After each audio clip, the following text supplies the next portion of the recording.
Once there was a little boy who trusted in his parents' love for him. The little boy was so utterly convinced of his parents' love for him, and his soul was very much alive.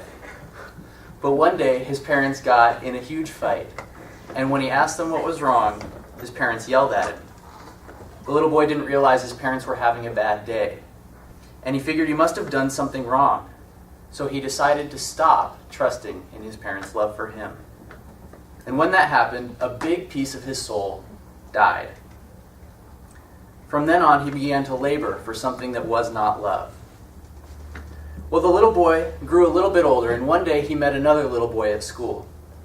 The boy was so nice to him that he decided to be his friend. They would play together at school, and even outside of school, and they had a lot of fun. In fact, they spent so much time together that eventually the little boy decided to trust in his friend's love for him. And the boy's soul became alive again, at least a little bit. Eventually, though, his friend moved to another part of the country, and though they stayed in touch, the boy missed him deeply. Years went by, and eventually the boy became a teenager. And one day, he met a girl. The girl was very beautiful, and she seemed to like him, so he would sit next to her in class every day, and they would talk. One day after class, the boy told the girl that he really liked her and asked her if she would like to hang out sometime outside of class. She accepted, and they did this often. And as they did, their feelings grew into something like love. And eventually the boy grew to trust in this girl's love for him, and his soul was very much alive, almost like when he used to trust in his parents' love.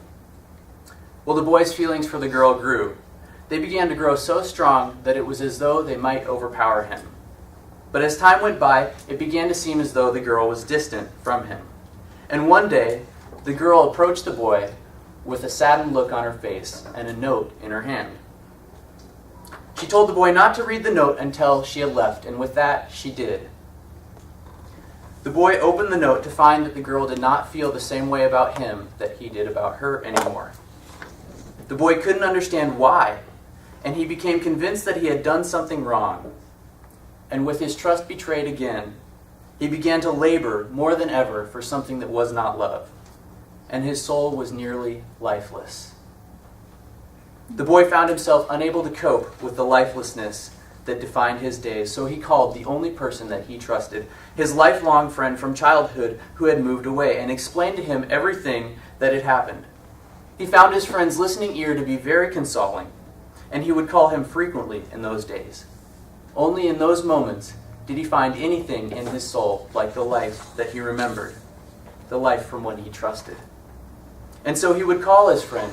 More and more often he called him. But one day, just as the boy was beginning to feel as though life would move on, his friend did not pick up his phone call.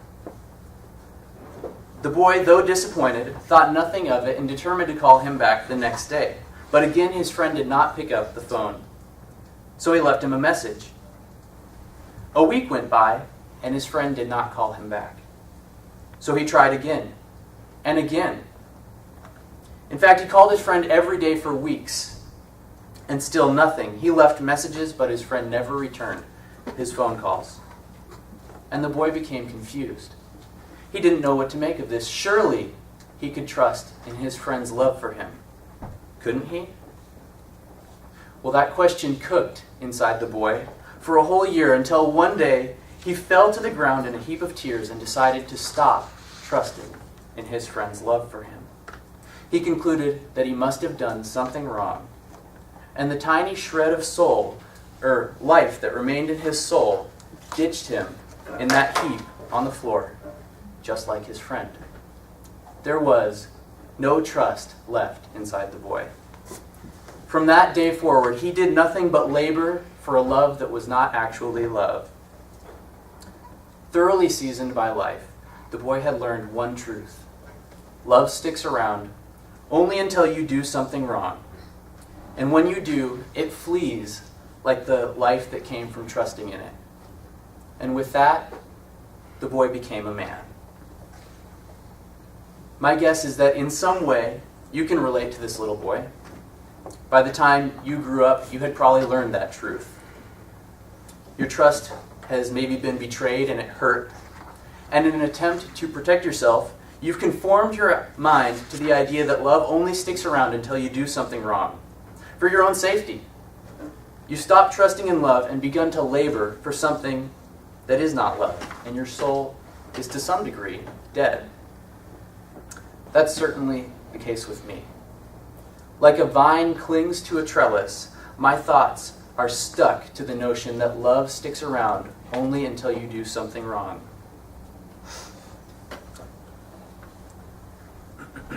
And my way of living follows suit. My way is to labor for something that is not love. And most of the time, my soul is dead. Most of the time. Isaiah 55, verses 1 through 3 reads like this: "Come, everyone who thirsts, come to the waters. And he who has no money, come buy and eat. Come buy wine and milk without money and without price. Why do you spend your money for that which is not bread, and your labor for that which does not satisfy? Listen diligently to me, and eat what is good, and delight yourselves in rich food. Incline your ear and come to me.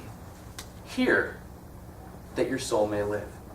And I will make with you an everlasting covenant, my steadfast, sure love for David."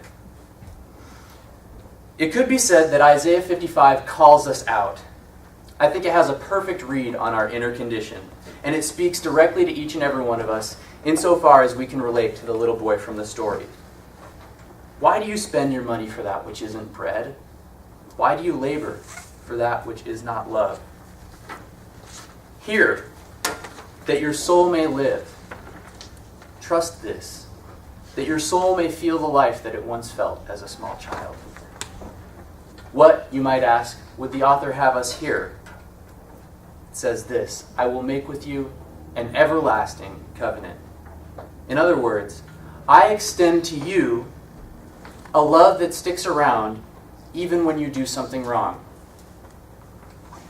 And the truth is, this all sounds great so far except for one problem. The biblical audience is actually the remainder of the nation of Judah exiled in Babylon.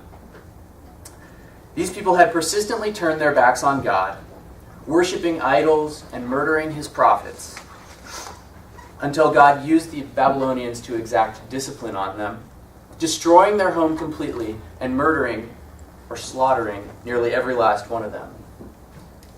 Judah had done something very, very wrong. And to the survivors, it looked very much as though God's love was the kind that only sticks around until you do something wrong. And they would have every reason to believe this if it weren't for one thing. God specifies, saying that the everlasting covenant he's promising is not a new one, but rather his steadfast, sure love for David.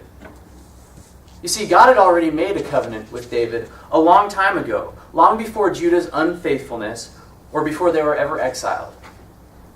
And in this covenant, he promises David that his kingdom will be made sure forever, and says this: "I will not remove from him my steadfast love or be false to my faithfulness. I will not violate my covenant or alter the word that went forth from my lips." And here in Isaiah 55, verses 1 through 3, despite everything that Judah has done, God is back to make good on his promise. God's covenant with David was tested by the full extent of Judah's unfaithfulness. And Isaiah 55 is evidence that it stood the test. Surely it can be said that God's love sticks around regardless of what we do. It is truly impossible to labor for God's love. So steadfast and sure is it that we can do nothing more than trust it. And if we do, we will find life for our souls. Thank you.